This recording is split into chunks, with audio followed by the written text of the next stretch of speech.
Lela dan ibunya yang bernama Siti bekerja sebagai pengurus rumah duka. Siti mengajari Lela cara menangani jenazah. Tetapi pada suatu hari, Lela merasa terganggu dengan penampakan salah satu jenazah. Siti menenangkan putrinya lalu memandikan jenazah itu. Lela merasa ngeri melihat bekas luka cambukan di punggung jenazah itu. Siti mengingatkan Lela untuk menghormati orang yang sudah meninggal. Tetapi tiba-tiba mata jenazah itu terbuka. Di sebuah acara sunatan cucu Nyonya Ida, Siti melihat Nyonya Ida tampak gelisah. Setelah acara, Lela menjemput Siti dan di sana dia merasakan sesuatu yang aneh. Dalam perjalanan pulang, mereka bertemu dengan putra Siti yang bernama Arif. Siti menasehati Arif, lalu Arif pergi bersama temannya yang bernama Rika. Pada saat Siti sedang berdoa, dia mendengar suara aneh, tetapi tidak melihat apa-apa. Terlihat sesosok makhluk halus muncul di belakangnya, menirukan gerakan Siti.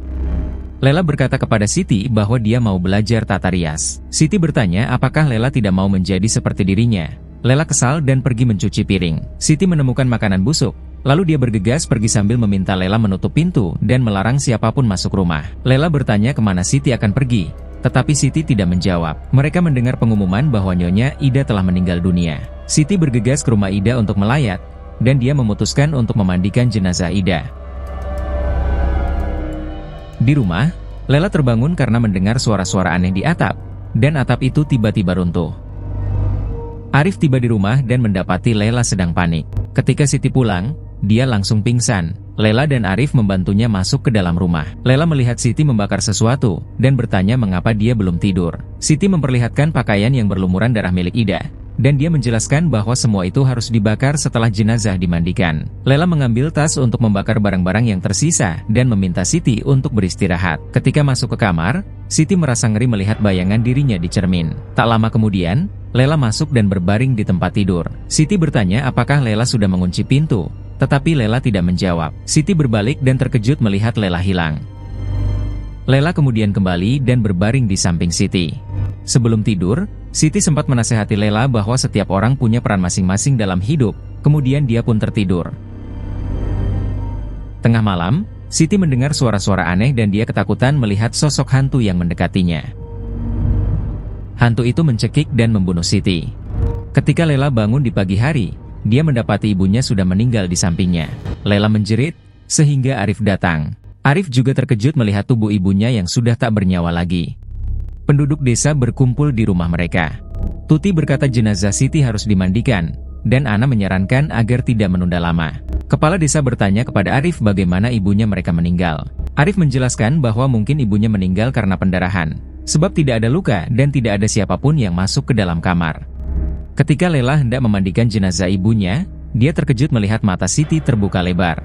Dia meminta ibunya untuk menerima kematiannya dan meminta izin untuk memandikannya. Lela memejamkan mata ibunya dan memejamkan matanya sendiri. Lela merasa ibunya memegang tangannya sambil berkata bahwa memandikan jenazah adalah tugas terhormat. Dengan dibimbing oleh arwah Siti, Lela memandikan jenazah ibunya, tetapi tiba-tiba mulut Siti terbuka. Lela ngeri menemukan kawat berduri di dalam mulut ibunya. Di pemakaman, para penduduk desa menyampaikan belasungkawa kepada Lela dan Arif. Malam harinya, Ana mengunjungi Lela dengan membawa uang belasungkawa. Dia bertanya apakah mereka bisa bergabung untuk mendoakan Nyonya Ida dan Siti. Lela setuju. Mereka terkejut melihat darah di tempat tidur Siti. Mereka bertanya bagaimana Siti meninggal, tetapi Lela menjadi kesal dan mengunci pintu. Pada saat Arif mempersiapkan peralatannya, Lela berkata bahwa Arif kelihatannya tidak sedih, dan Arif bahkan tidak mau memandikan ibu mereka. Arif pergi begitu saja dengan membawa kotak peralatannya. Saat mencuci spray ibunya, Lela terkejut menemukan kawat berduri di dalam air, tetapi kawat itu hilang saat Lela hendak mengambilnya. Sementara itu, teman-teman Siti bergosip tentang kejadian aneh itu. Mereka bertanya-tanya apakah kematian Nyonya Ida dan Siti saling berkaitan. Terry curiga apakah mereka dikutuk. Dia tidak sengaja melukai jarinya, dan darahnya menetes ke foto mereka. Malamnya saat penduduk desa sedang berdoa untuk Ida dan Siti, sebuah tangan hantu mengambil buku doa. Terry mendengar suara-suara hantu sedang melantunkan doa, tetap dia tidak melihat siapapun. Tiba-tiba, arwah Ida dan Siti berbisik di telinganya, sehingga Terry terkejut dan berteriak bahwa dia tidak ingin mati. Kepala desa mencoba menenangkan semua orang. Tiba-tiba listrik padam dan dia menyarankan agar mereka membakar lilin untuk melanjutkan doa. Lela melihat hantu teman-teman ibunya di antara tamu yang hadir, sehingga dia ketakutan. Dia melihat hantu Ana, padahal Ana hadir dan ikut membaca doa. Tiba-tiba, hantu Ana itu sudah berada di hadapannya, dan lampu kembali menyala. Pulang ke rumah, Lela terkejut melihat ibunya sedang berdoa. Ketika Lela mendekat, mukena sosok itu jatuh ke lantai. Lela mengambilnya tetapi dia menginjak sepotong kawat berduri, sehingga dia berteriak kesakitan. Setelah mencabut kawat itu dari kakinya, hantu ibunya muncul. Sementara itu, Ana sedang berbincang dengan putranya bernama Bimo, yang berencana bekerja di luar kota. Ana melihat sosok hantu mengintip dari ruang sebelah, tetapi dia diam saja ketika Bimo bertanya. Setelah Bimo pergi, Ana memeriksa ruangan, dan tiba-tiba pintu lemari terbuka sendiri. Ana mencoba masuk, tetapi tiba-tiba pintu itu tertutup kembali. Ketika Ana memaksa membukanya, pintu itu terkunci, tetapi terbuka lagi saat Ana berbalik. Tiba-tiba Ana dicengkeram oleh sepasang tangan hantu. Ana berteriak sehingga Bimo bergegas datang. Bimo melihat Ana muntah darah. Ketika Bimo hendak menolong Ana, pintunya terbanting menutup. Bimo mendobrak masuk, tetapi dia menemukan Ana sudah meninggal. Kepala desa bertanya kepada Arif tentang Lela, sebab Lela tidak pernah terlihat. Arif pergi mencari Lela, tetapi Lela malah mengunci pintu dan berkata bahwa Arif tidak akan mengerti apa yang dialaminya. Bimo datang ke rumah Lela untuk meminta Lela membantunya, tetapi Lela hanya diam saja. Seorang polisi bernama Derajat bertanya kepada kepala desa bahwa ini adalah kasus yang ketiga, tetapi kenapa belum ada yang melapor? Kepala desa menjelaskan bahwa para keluarga menolak untuk melapor. Derajat ingin memeriksa jenazah Ana, dan ketika Derajat menanyai Bimo, Bimo berkata bahwa dia ingin menunggu Lela. Sementara itu, Lela mendengar Ana meminta bantuan. Lela membuka matanya, dan dia ketakutan melihat hantu Ana. Arif datang dan bertanya apa yang terjadi, tetapi Lela tetap diam. Arif memberitahu bahwa Derajat ingin memeriksa jenazah Ana, tetapi Bimo ingin menunggu kedatangan Lela. Lela bertanya bagaimana Ana meninggal. Arif menjawab bahwa Bimo mengatakan Ana muntah darah sebelum meninggal. Di rumah Bimo, Lela memeriksa mulut Ana untuk mencari kawat berduri, tetapi dia tidak menemukan apapun. Lela memandikan jenazah Ana, tapi tiba-tiba Ana duduk dan menepuk perutnya. Sepotong kawat berduri menonjol dari perut Ana dan dengan ngeri Lela menariknya keluar, sehingga menyebabkan jenazah Ana jatuh menimpanya. Lela terkejut karena mata Ana terbuka, lalu Lela mencoba menutupnya, tetapi mata Ana terus terbuka kembali dan Ana memegang tangan Lela seperti ingin meminta tolong. Saat jenazah Ana hendak dimakamkan, kepala desa memberitahu Terry bahwa Derajat ingin bertanya padanya. Derajat bertanya apakah Terry punya masalah dengan Ana, tetapi Terry berkata bahwa dia tidak dekat dengan Ana dan tidak ingin membahasnya. Keesokan harinya, saat Bimo akan pergi, dia memberitahu Lela bahwa dia melihat sesuatu yang aneh. Sebelum ibunya meninggal, dia menyebut sebuah nama, Nur. Bimo memperlihatkan foto-foto masa kecilnya dan menunjukkan foto Nur. Lela bertanya, di mana Nur sekarang? Bimo menjelaskan bahwa Nur sudah lama meninggalkan desa, disebabkan insiden masa lalu yang melibatkan mendiang ayahnya dan para pria di desa itu. Terry mendekati Lela dan mengatakan bahwa kematian Ana, Ida dan Siti tampak mencurigakan. Malam itu Lela menggali kuburan Ida dan menemukan kawat berduri di paha jenazah Ida. Dia mencabutnya dan tiba-tiba dirinya dikelilingi oleh banyak hantu pocong. Dalam kepanikan, Lela memanjat keluar dari kuburan dan melarikan diri. Keesokan paginya, diumumkan bahwa seseorang telah merusak kuburan Ida, dan semua penduduk desa diminta untuk melaporkan kegiatan mereka malam sebelumnya. Kemudian, Lela mengunjungi rumah Ida untuk mencari tahu tentang Nur. Di sana dia bertemu Tuti, yang mengatakan bahwa Nur adalah wanita jahat yang telah menghancurkan banyak pernikahan. Tiba-tiba Tuti mendengar suara bisikan dan dia menggaruk-garuk wajahnya. Tuti bertanya mengapa Lela datang. Lela lalu bertanya mengenai Nur. Tuti menyebutkan insiden di kuburan Ida, lalu menyarankan agar mereka pergi.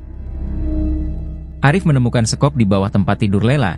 Lalu dia menanyakan apakah Lela yang menggali kuburan Ida. Lela mengakuinya sambil menjelaskan bahwa dia harus mengungkap rahasia mengapa ibu mereka merahasiakan kematian Ida. Arif menyarankan untuk menghubungi polisi, tetapi Lela yakin bahwa polisi tidak akan bisa berbuat apa-apa. Lela menunjukkan kawat berduri yang ditemukannya di mulut ibu mereka dan mayat-mayat lainnya, yang artinya bahwa mereka telah dikutuk. Mereka melihat Terry lari dari jendela. Terry menyebarkan gosip bahwa Ida, Siti dan Ana meninggal karena kutukan. Penduduk desa menemui kepala desa, yang mengatakan bahwa mereka harus tetap tenang.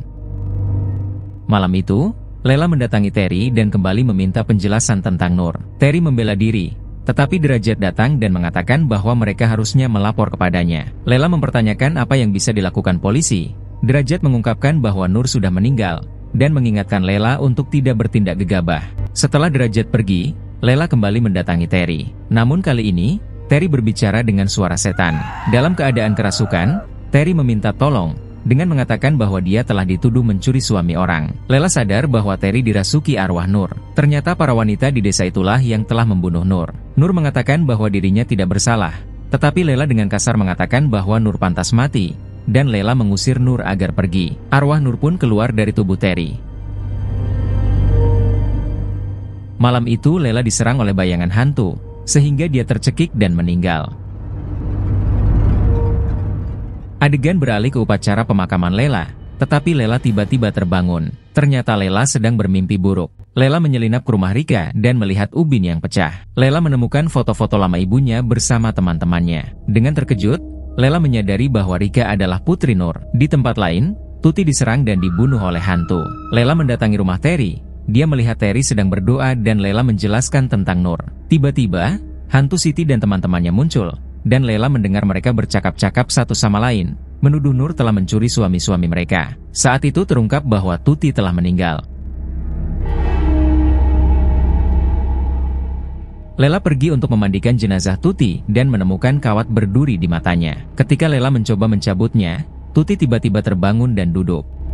Lela lalu melihat kawat berduri merayap di lengan Tuti dan keluar dari mulutnya.